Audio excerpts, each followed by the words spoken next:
father sent his son to learn about the secret of happiness from the wisest man in the world. The boy had to walk through the desert for 40 days and finally came upon a beautiful castle high atop a mountain. It was there that the wise man was living. But rather than finding a saintly man, our hero, on entering the main room of the castle, saw all sorts of activity. Tradesmen came and went. People were talking to each other in all corners of the room. A small orchestra was playing soft music, and there was a table covered with platters of the most delicious foods from all around the world.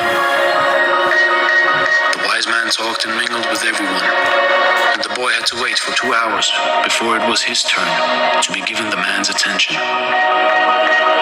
The wise man listened attentively to the boy's explanation of why he had come, but told him that he didn't have time just then to explain the secret of happiness. He suggested that the boy look around the palace and return in 2 hours. Meanwhile, I want to ask you to do something, said the wise man, handing the boy a teaspoon that held 2 drops of oil. As you walk around, carry the spoon with you without allowing the oil to spill. The boy began walking up and down the many stairways of the palace, keeping his eyes fixed on the spoon. After 2 hours, he returned to the room where the wise man was. "Well," asked the wise man, "how do you like my castle? Did you see the Persian tapestries that are hanging in my dining hall? Did you see the garden that it took the master gardener 10 years to create? Did you notice the beautiful shelves and rugs in my library?" The boy was embarrassed and confessed that he had observed nothing. His only concern had been not to spill the oil that the wise man had entrusted to him.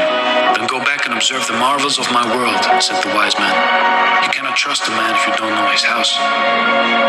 Relieved, the boy picked up the spoon and returned to his exploration of the palace, this time observing all of the works of art on the ceilings and the walls.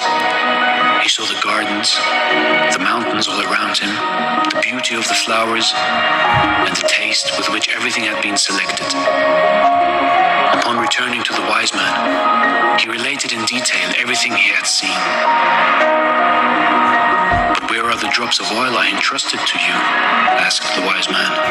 Looking down at the spoon he held, the boy saw that the oil was gone.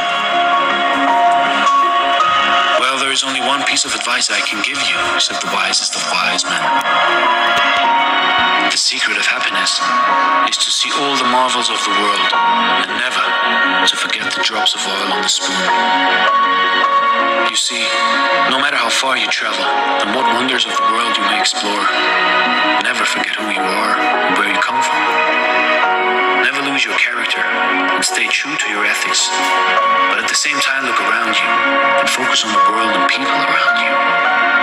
The moral of the story is to open your eyes in life, but to never forget who you are and what is important."